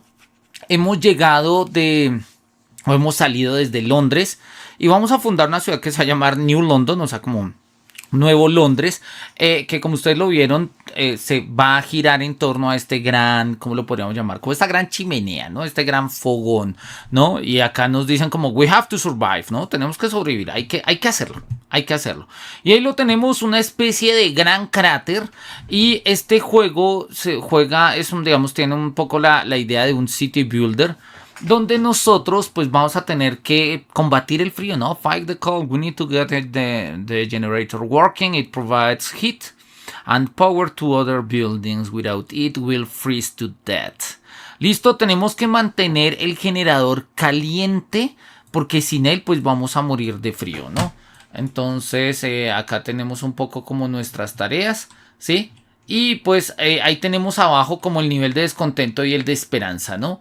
Que son como las formas en las que nosotros podríamos mirar. Si le damos acá clic, vamos a darnos cuenta un poco. Tenemos 30 de madera, no es mucho. Comida 100 de 300, tampoco es tanto. Raciones de comida, ¿sí? Y pues acá el storage, o sea, lo que nosotros tenemos guardado, no es mucho. La temperatura está en menos 20 grados, ¿sí? Y pues básicamente ahí miramos, como está tan frío, pues la gente está muy cerca, pero pues necesitamos básicamente como que haya, como pues poder empezar a recoger recursos y todo lo demás, ¿no? El juego, digamos, que nos va a presentar un poco en el contexto de esta distopía, ¿sí? Para que nosotros pues tengamos que recoger y pues miremos a ver cómo hacemos para sobrevivir. Para sobrevivir, ¿no? Entonces ahí tenemos, este va a ser como nuestro mundo. Si logramos armar en este hueco en medio del hielo, digamos, una zona donde nosotros pudiésemos seguir calentándonos, pues sería maravilloso, ¿listo? Entonces, bueno, básicamente lo que nosotros tenemos acá son 50 homeless, ¿sí? No hay casas, o sea, simplemente no hay casas, o sea, hay un generador que hemos ido trayendo, pero que toca ir alimentando, así que pues tenemos que ir construyendo casas y necesitamos ir construyendo aspectos, ¿no? Acá tenemos aspectos como la construcción, ¿sí? Podemos construir, por ejemplo, una tienda siempre al lado del reactor, es un poco la idea, ¿sí? Entonces vamos a decirle que vamos a construir ahí como unas casas, podemos construir luego servicios de salud, almacenamiento de comida, recursos y tecnología, pero también hay aspectos como libro de leyes, donde nosotros pues podemos poner acá, bueno, ahorita apenas como arrancamos el juego, apenas va a empezar a crearse, digamos, unos criterios de adaptación de cómo deberíamos adaptarnos justamente al frío. Muy siguiendo esa tesis de Cicerón de las costumbres hacen leyes. Y acá pues vamos a mirar nuestra economía, ¿no? Nuestra economía. Y esto es algo que le llama la atención al profesor Antonio Flores del juego. Dice, mira, es un juego de supervivencia, pero la clave de la supervivencia es la economía. Y esto resulta no muy postapocalíptico, de hecho es más bien muy preapocalíptico, ¿sí? Es decir, antes del fin, esta es la manera en la que nosotros vimos. Acá el escenario es un poco, y lo voy a decir así, es un chantaje, es el chantaje del invierno que cubrió todo y tenemos que sobrevivir, ¿no? Pero bueno, pues tenemos que seguir, ¿no? Acá nosotros le podemos poner play, entonces acá nuestros personajes van a ir a construir un poco sus refugios. Podríamos mirar, no me acuerdo cómo es que nosotros necesitamos acá ir por madera, ¿sí? Entonces ahí el sol va llegando un poco al, ¿sí? Y pues nosotros tenemos, es imperativo, ¿sí? El generador está apagado. Entonces tenemos que mirar cómo lo prendemos. Básicamente lo vamos a prender, ¿cómo? Pues con recursos, ¿no? Entonces, Steam Level, necesitamos un nivel de 6 de carbón, ¿sí? Y pues el carbón lo vamos a tener de acá. No me acuerdo acá muy bien cómo es que hacemos para llevarnos a las personas a que nos trabajen, ¿sí? Creo que... ya no me acuerdo cómo es que es. Recursos. Dice, lo seleccionamos. Move, rotate, Ok, listo, ya me acuerdo. Sí, esto es como muy parecido al... Entonces acá podemos mandar como 5 trabajadores. Vamos a mandar, como hay bastantes, vamos a mandar 10 trabajadores, ¿sí? Y vamos a mandar 3 ingenieros. Y esto es algo que le va a llamar la atención a él, ¿no? Con eso ya tenemos ahí un total de 15, ¿sí? Él va a mostrar cómo al final de cuentas, ¿sí? Tenemos más trabajadores que ingenieros y esto es significativo. A ver, esto nos va a dar herramientas, wood crates, esto nos va a dar steel, esto nos va a dar acero, pero necesitamos carbón. Bueno, ahí van nuestras personas justamente atravesando la nieve. Y pues la idea es que nosotros tenemos un poco que mirar si hay otras fuentes donde está el carbón. Esto es steel, esto es madera, esto es madera. Esto también puede ser madera. Vamos a poner acá, ¿sí? Que vayan nuestros personajes y listo, ahí está. Listo. Entonces, ¿de qué va un poco el juego? El juego va básicamente de que nosotros tenemos que ir construyendo estos escenarios, ¿sí? Tenemos que ir construyendo una ciudad y pues en algún momento acá tenemos el día 1, ¿sí? Y creo que si mi memoria no me falla, el juego va a tener 48 días, ¿no? Que es un poco la idea de en 48 días logramos hacer el asentamiento y ahí vivimos o no. Ahí tenemos un poco como la idea, ¿no? Van atravesando la nieve, llegan hasta donde está la madera. Ellos van a recoger toda esta madera en un transcurso de 6 horas. Ellos van apenas caminando, van llegando hasta acá, ¿sí? En la medida en que nosotros vayamos desbloqueando estos escenarios, pues nos vamos a encontrar con más, digamos, como con otro tipo de elementos. Acá está el carbón que necesitamos. Vamos a mandar a toda esta gente a que nos traiga carbón. Y creo que nos quedó unas cuantas personas disponibles para construir una casa, ¿no? Creo que todavía hay necesitamos como un workshop para ir almacenando justamente esto. Vamos a poner ahí y yo creo que acá, listo, ahí tendríamos un poco la eficacia, los trabajadores, ¿sí?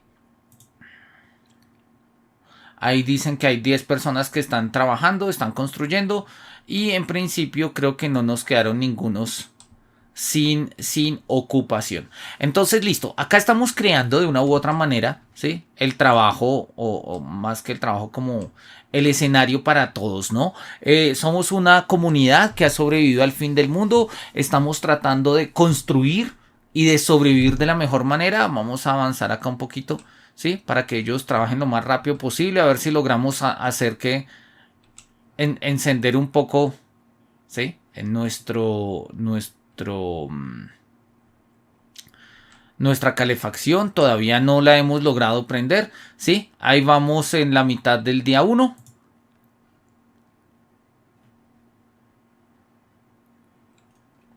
Y bueno, vamos a mirar cómo lo resolvemos. Acá nos dice que la sabiduría del pueblo. Capitán, nosotros estamos enfrentando reclamos. Recuerda que la gente tradicionalmente busca una solución rápida, no la mejor, ¿sí? No tienes que estar de acuerdo con todo. Ellos simplemente están pidiendo que soluciones el problema.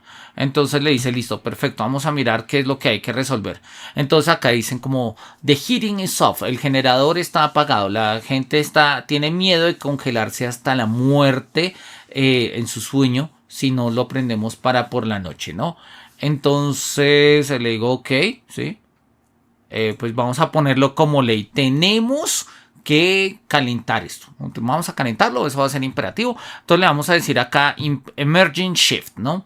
Y el emerging shift no significa que sometimes we have to concentrate on the task at hand at the cost of everything else or die, ¿no? Vamos a hacer cosas que hay que hacer sí o sí, porque si no, pues morimos, ¿no? La habilidad es que podemos forzar a los trabajadores a cualquier cosa en los próximos 24 horas. Firmamos la ley y acá dice, ¿no? El trabajo puede extenderse a 24 horas. Entonces, bueno, ¿cuánto tenemos de carbón? Todavía no tenemos mucho, ¿sí? Entonces acá dice 24 horas de un trabajo. Esto no tiene sentido, ¿no? Y sin embargo, pues lo que nosotros necesitamos es justamente esto. Entonces, podemos acá poner como, mira, ya... vamos a quitar acá todos nuestros trabajadores, ¿sí? Y vamos a ponerlos a que vayan por el otro carbón. ¿Dónde más había carbón? Acá teníamos carbón. ¿Cuál está más cerca? Este está como más cerca. Este es coal pile, ¿no? Entonces...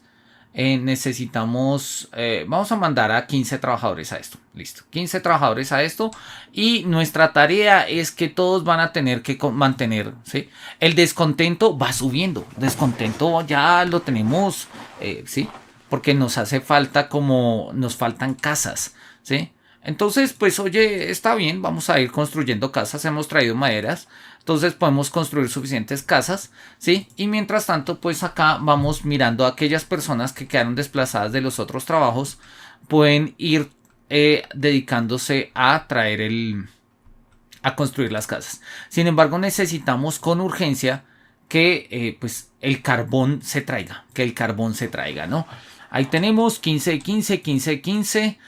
¿Cuánto tenemos disponibles? Máximo, listo. Ya no nos quedan, nos quedaron unos cuantos ingenieros disponibles. Entonces vamos a ponernos a trabajar, todos a trabajar a gran velocidad, a ver si logramos tener el carbón necesario, ¿sí? Acá nos dice, hay 3 enfermos, no muy graves, ¿sí? Y hay 30 personas que están sin casa. ¿Eso qué quiere decir? ¿Sí? Ha disminuido, ¿sí? Ha disminuido la esperanza porque pues han muerto algunas personas. Vamos a mirar qué podríamos hacer. Seguramente podríamos construir como algún tipo de hospital. Es un poco la idea. Y pues entonces ponemos acá el centro hospitalario, ¿sí? Y alguien se pregunta como, sometimes I wonder what is the purpose. O sea, alguien se pregunta cuál es el propósito de esto que nosotros estamos haciendo, ¿no? Y bien, el juego entonces se trata justamente de esto, ¿no? La gente se está congelando hasta morir, ¿no? Alguna gente, some of our people didn't wake up today, ¿no? Simple ya no se levantaron, simple y llanamente se congelaron. Entonces, no vamos a permitirlo, no vamos a permitirlo, ¿sí? El punto es cómo hacemos para que esto no, ¿sí? Tenemos que prenderlo, listo, lo acabamos de prender. Necesitamos 6 de carbón y entiendo que según nuestra economía en carbón ya tenemos... espérate, no sé muy bien dónde dice cuánto carbón tenemos. Tenemos workforce 15, status, eficacia, bueno, el caso, ¿sí? El caso es que ya pudimos prender nuestro generador, ¿sí? Eso va a hacer que él aumente de una u otra manera la esperanza. Un poquito, ¿sí? Que maneje un poquito, aumente un poquito la esperanza, ¿sí? Estas personas están enfermas, nosotros podemos seleccionarlas y podemos decirle cómo se llama, ¿sí? Incluso le podemos cambiar el nombre, ¿no? Entonces acá le podemos como poner Rogen All, simplemente Rogen, ¿sí? Y bueno, nuestra primera muerte, ¿sí? Alguien ha muerto, ¿sí? La enfermedad se los ha llevado. Tenemos que abrir el libro de leyes y entonces vamos a crear una ley, ¿sí? Nosotros podríamos poner acá como la ley de trabajo infantil, ¿sí? O podríamos poner un poco la ley del cementerio, pero necesitamos esperar 5 días a poder firmar una nueva ley, ¿no? Entonces, y en la medida en que nosotros vayamos escogiendo acá, pues vamos armando nuestro propio camino. Listo, vamos a cerrar esto. Simple y llanamente vamos a mirar un poquito cómo más lo logramos resolver. Necesitamos un trabajador para que esto pueda funcionar. Y creo que esto también necesita por lo menos un trabajador para que pueda funcionar. El problema es que no hay trabajadores. Entonces vamos a sacarle un trabajador a una de las minas. En este caso una de las minas de carbón. Vamos a quitarle un par de trabajadores y vamos a ponerlos acá, ¿sí? Entonces nos hace falta una persona más. Vamos a quitarla acá y vamos a ponerla acá. Listo.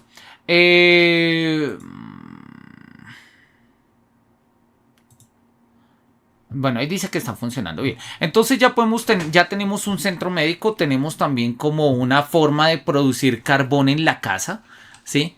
Y este carbón pues nos va a permitir mantener la calefacción, ¿sí? De una u otra manera como en sus estándares, ¿no? Si nosotros miramos el calor, acá pues tenemos acá como nuestro índice de calor, ¿sí? Acá está como confortable, acá está apenas vivible, ¿sí? Y bueno, necesitamos de todas maneras seguir construyendo más cosas. Bien, vamos a dejarlo ahí, ¿sí? La temperatura va llegando un poco, pues va bajando. Han muerto parte de nuestros habitantes. Necesitamos mirar cómo hacemos que no perdamos esta mano de obra, ¿sí? Entonces dice, mira, la comida, bueno, la comida es importante, debemos estar pendiente de las reservas, ¿no? Be mindful of cold reserves, ¿no? Ahora la comida, ¿sí? No hay ninguna ciudad que pueda permanecer si no se muere de hambre. Asegurémonos que podemos construir, tenemos que construir una cookhouse, ¿no? O sea, un sitio para producir comida. Entonces vamos a construir acá una cookhouse. Cabe acá, no cabe acá, ¿dónde cabe? No cabe en ninguna parte. Cabe como en el segundo índice, acá, como en el segundo momento, listo. Y ahí pues se están yendo a trabajar las personas destinadas para ellos, ¿no? Acá tenemos los workers, ¿sí? Que son personas, nos da la impresión de que son, pues es decir, tienen nombres propios, tienen casas y demás. Y la idea es que nosotros tenemos que construirle un mundo apacible en medio de este apocalipsis. Bien, vamos a grabarlo. Vamos a grabarlo acá, simple y llanamente save. Nombre, vamos a ponerle acá como Marx juega Frostpunk. Bueno, eso es lo que me cabe. Vamos a dejarlo de ese tamaño. Y vamos a quitarlo porque quiero terminar de mirar un par de cosas del libro. Precisamente para mostrar cuál es la idea de esto que está mostrando Marx, que está mostrando el autor, siguiendo a Marx, que es profundamente muy lúcido, ¿no? Él dice, mira, de una u otra manera, Frostpunk, nosotros construimos la ciudad de los supervivientes ante el fin del mundo. La ciudad no está para contar nuestra historia, como nosotros nos interpretamos colectivo y urbanamente, no. La historia marca los ritmos de la ciudad y no al contrario. Y él dice, mira, esto va a pasar y se ve muy claro en This War of Mine. En This War of Mine hay una especie de idea, que es ese problema categorial que mostramos ahí, entre la idea de la supervivencia y el progreso. En This War of Mine, y él lo dice, en cierto sentido, la productividad va en contra del hecho mismo de la supervivencia. En This War of Mine la productividad va de la mano de la supervivencia, pero realmente eso no tiene mucho sentido. La productividad no va de la mano de la supervivencia. Sobrevive el que sobrevive, no el que es más productivo, ¿sí? Y sin embargo, en la mayoría de juegos de supervivencia sobrevive el que es más productivo. Y él lo pone acá y lo pone como una tensión dialéctica y valdría la pena que le pusiéramos acá como flechitas, ¿no? Él dice, mira, esta cuestión de la productividad y el progreso continuado, el siempre a más, es algo común a la mayoría de juegos. Parece que si no hay progreso en el interior del mundo videolúdico, no hay progreso en la experiencia de quien juega. De una u otra forma, la idea es que progresamos, ¿sí? Y esto es lo interesante de Frostpunk, porque parece que no hay progreso, o sea, parece que no vamos a ir mucho más allá. Se nos está muriendo la gente constantemente, la tarea es sobrevivir, no sabemos si lo estamos haciendo de la mejor manera o no, y sin embargo lo que él va a mostrar es que de todas maneras esto se mantiene sobre unas premisas muy claras de la teoría del progreso, ¿no? Él lo dice de esta manera y a mí me gusta mucho cómo lo pone, dice... en Frostpunk lo que nosotros hacemos es una gestión de la miseria, una organización de la miseria, ¿no? A final de cuentas somos refugiados y los refugiados no construyen grandes urbes, construyen campamentos para sobrevivir mientras siguen huyendo. La necesidad de organizar miseria es lo que determina que dejemos de ser refugiados climáticos y comience esa ciudadanía crepuscular. Y eso me hace pensar en una ciudad como la mía, como Bogotá, donde a veces las políticas del plan de ordenamiento territorial no tiene a la base un proyecto de ciudad, sino tiene en la base justamente eso, la organización de la miseria. Dice, mira, en nuestro escenario solo hay urgencia en Frostpunk, como lo acabamos de ver, ¿no? El trabajo es vital para mantener la vida, ¿sí? Sin embargo, este trabajo, y es lo que a él le llama la atención, ¿sí?, es un trabajo que parte de la división del trabajo. Y él lo dice de esta manera y lo dice de manera muy, digamos, muy puntual, muy escueta. Dice, mira, la historia termina como empezó, con la división del trabajo. Aquí Marx se pone serio. Aquí Marx se pone serio. Porque empieza a decir algo como, espérate, ¿cómo así que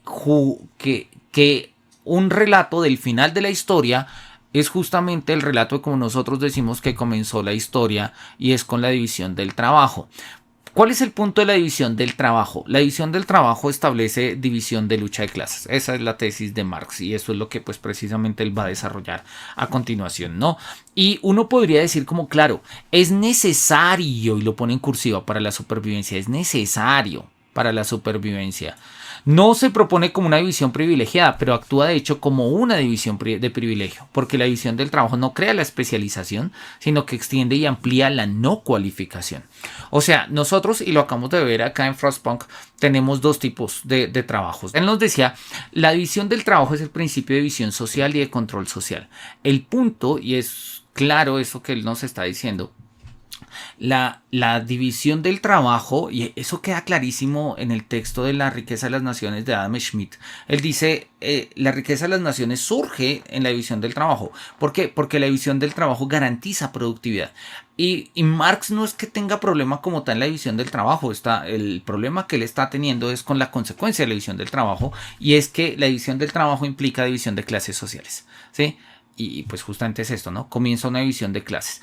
Y la mayoría de juegos la mayoría de los city builders funcionan así. Hay un juego que a mí me gusta mucho, un city builder que se llama Surviving Mars, como sobreviviendo en Marte, y tiene exactamente la misma premisa. Llegamos a Marte, van unos drones, van unos robots, ¿sí? Y entonces, en la medida en la que nos tienen que ir ingenieros y biólogos y gastrónomos y una cantidad de gente, pero en la medida en que se da una especialización en el oficio, se da una jerarquía entre los oficios. Es decir, el trabajo no es igual trabajo para todos. Parecería que hay trabajos que son más trabajos o que valen más, y parecería que hay trabajos que son menos trabajos o que valen menos, ¿no? Y él dice, mira, esta idea es tramposa. Esta idea es tramposa y estos juegos de supervivencia valdría la pena que les echáramos una mirada. Dice, es tramposo poner a la supervivencia por delante del resto de conflictos sociales, y Marx lo sabe. Y parece que Frostpunk también. Por eso manifiestan una suspicacia mutua cuando surgen en nuestra ciudad eventos que ponen de manifiesto este conflicto. Todo se soluciona simplemente gobernando bien. Claro, nosotros no trabajamos. Nosotros somos acá simple y llanamente los que organizamos el mundo, los que organizamos esta ciudad, y pues vamos manteniendo un poco esto. Pero ello no garantiza que no haya una distinción de clases. Está la distinción entre los ingenieros, lo veíamos ahorita en Frostpunk, y los trabajadores, los rasos. En Cities Skylines también lo vamos a ver. Hay también una forma de tensión en la lucha de clases entre los trabajadores, ¿no? Y justamente lo dice, mira, esto es llamativo porque el videojuego no permite sindicatos, no permite que los trabajadores se rebelen contra nuestras normas. Y si lo pone como justamente no como algo que cuestiona nuestro poder y podemos perder por ello, sino como una situación que tenemos que resolver. La división del trabajo genera una jerarquía, orden y control social que pretende instituirse como necesario y natural para así ocultar los conflictos sociales. Y algo que ve Marx como connatural al capitalismo es naturalizado en los videojuegos. Y eso llama la atención. Bien, en resumen, esta es la lucha de clases en resumen, ¿no? Él lo dice, no, nunca habrá moneda ni capital, pero hay privilegios. Y cuando los privilegios se mezclan con el capital, Marx se sube sobre las paredes, ¿no? Existe el conflicto explícito del clima, pero no cambiaría nada sin la tormenta helada, porque se mantiene en todo momento la estructura de la sociedad de clases jerarquizada. Sí, tal cual, incluso en el postapocalipsis sigue valiendo la estructura preapocalíptica, o sea, la estructura jerárquica de la lucha de clases y demás. Y eso es algo que él dice, oye, interesante, ¿no? Economía sin pasado y sin futuro, y él lo dice, oye, esto tiene mucho sentido. Ya lo habíamos dicho y lo tenemos ahí como nota, los videojuegos simplifican las realidades económicas, los videojuegos hacen como maquetas del mundo económico, pero al final de cuentas nos muestran una idea que de una u otra forma sigue siendo patente en nuestra experiencia del mundo, sobre todo el mundo actual, y que es patente en la experiencia del juego, ¿no? Y es que se tratan de economías sin pasado ni futuro. Como la historia, o sea, como el sitio que vamos a construir carece también de historia, pues tampoco la economía tiene historia. En Cities Skylines arrancamos con un terreno vacío y nosotros ahí montamos todo, ¿sí? En Frostpunk arrancamos con un generador apagado y ahí arrancamos todo. Pero sí, el tema de cuál es la historia de estos, sí, o sea, cuál es el pasado, cuál es el futuro, no queda claro, no queda en ningún sentido claro, ¿no? Y precisamente, bueno, voy a pasar estas 5 paginitas que nos quedan de una manera un poco más rápida y más ágil para terminar, porque ya vamos sobre el tiempo. Nos dice un poco digamos, va cerrando un poco la idea, ¿no? Este cierre de un mundo histórico, esta simplificación de la realidad económica con todos sus matices, hace que la economía tal como se presenta en los videojuegos sea una forma muy simplista de presentarla, y sin embargo sirve a manera de maqueta para entender cómo es que nosotros entendemos nuestros escenarios, ¿sí? Nuestros escenarios. Por ejemplo, una de las cosas que le parece a Marx es que en los videojuegos ha desaparecido, a Marx no, al profesor Flores, es que en los videojuegos ha desaparecido la noción de plusvalía. Hay un ejemplo raro en Cooking Simulator donde uno puede quedarse con el fruto excedente del trabajo de lo que uno hace, pero al final de cuentas en Cooking Simulator uno está encerrado en la cocina como si fuera una cárcel, ¿no? Es un escenario un poco raro el que, si nos tomamos en serio, digamos, como el lore y la estructura del juego, podría pasar, ¿no? Y él vuelve un poco sobre la idea, ¿no? La idea es que la supervivencia, tal como nosotros nos la presentan en la mayoría de los juegos del postapocalipsis, sigue siendo una supervivencia a través del progreso capitalista. Y él lo dice, ¿no? La supervivencia puede asegurarse, incluso sobrepasar las expectativas, pero se hace porque subyace una lógica que no se presenta como supervivencia, sino como ese progreso ilimitado de la economía capitalista. Entonces nos decían, el generador se va a apagar, tienes que conseguir carbón. ¿Cómo hago para que no se acabe el carbón? Acumula suficiente carbón, ¿sí? Y pues sí. Sí, está bien, o sea, no vamos a decir que no, pero repito, la retórica de la supervivencia, y es un poco lo que él está diciendo, no es más que la retórica del capitalismo un poco disfrazada. Y quizás incluso eso que vale para el mundo postapocalíptico, vale para nosotros en el contexto del mundo preapocalíptico, ¿no? No es una cuestión de acumular por si acaso, o de que obviamente si hay recursos la gente muere y la ciudad se va a pique. La cuestión es que si no hay recursos, significa que no estoy gobernando bien y puedo perder el poder. Puedo perder el poder, ¿no? Y bueno, esto es algo que se ve en otros juegos, se ve como en The Sumerian Game, ¿no? En el Zeus, el señor de los Olympus, donde nosotros también gestionamos una ciudad griega y hay que darle los alimentos a las personas, pero mientras que un pobre necesita pan y aceite, la clase rica necesita ropa y vino, ¿no? En Dawn of Man también ocurre, ¿no? Podemos llevar a un grupo humano desde la edad de piedra a la edad de hierro en un crecimiento sostenido a base de una producción casi continua de excedente. Es decir, mientras tengamos excedentes en la producción, podemos seguir progresando. Eso es una lógica que tiene sentido en cualquier videojuego, incluso en un videojuego ambientado en la prehistoria como Dawn of Man. Y sin embargo, pues la premisa es completamente capitalista. Y eso es lo que, repito, le está llamando la atención a él. Y dice, y sin embargo, el mayor monumento a esto es Cities Skylines. No hay para Marx un título tan consciente y perverso como este, ¿no? Y me gusta como lo dice y lo habíamos dicho, ¿no? En Cities Skylines tenemos la ciudad como startup, ¿no? Está vacía, no hay nada, ¿sí? Todo lo hacemos nosotros. No hay historia, no hay previa, todo nace con nosotros, todo lo hacemos nosotros, ¿sí? Y de una u otra manera, como lo mostramos, ¿sí? En Cities Skylines ocurre justamente esto, ¿no? Todo es público, pero todo se gestiona como una empresa privada. A todo esto la población, la vida real en la ciudad resulta irrelevante. Lo que haga la gente es irrelevante. El juego funciona. O sea, la partida, uno gana la partida, son juegos en los que no hay un final de la partida, pero la partida se va ganando en la medida en que la ciudad es eficiente en un sentido económico. O sea, donde el numerito verde siempre crece y el numerito rojo nunca aumenta. Y dice, esta es la mayor extorsión del videojuego. La ciudad es una empresa y sus habitantes recursos. Y eso nos resulta natural. O sea, el problema de esto no es que así pensemos los videojuegos, ni tampoco que estos sistemas nos diviertan. El problema es que lo veamos como la manera natural de representar justamente estos escenarios. Eso es un poco lo que le llama la atención y le parece un poco, si se quiere, como complicado, ¿no? Para terminar, entonces nos dice en este sentido, ¿no? Este es el mayor problema. Vemos la ciudad, ¿sí? Vemos la ciudad como una empresa, sus habitantes como recursos, y eso nos resulta natural. Así nos vemos a nosotros mismos, así vemos nuestras ciudades, así vemos nuestras empresas, ¿sí? Para el videojuego, a mayor educación, para el videojuego de Cities Skylines, a mayor educación, los habitantes ensucian menos las calles y serán más favorables el transporte público, por lo que se permite estructurar mejor el presupuesto de basura.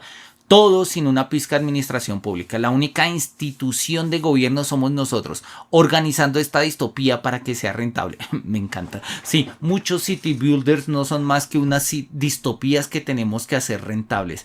Es terrible, ¿no? Eso incluso lo vemos en Frostpunk, lo vemos de manera incluso aún más radical, ¿no?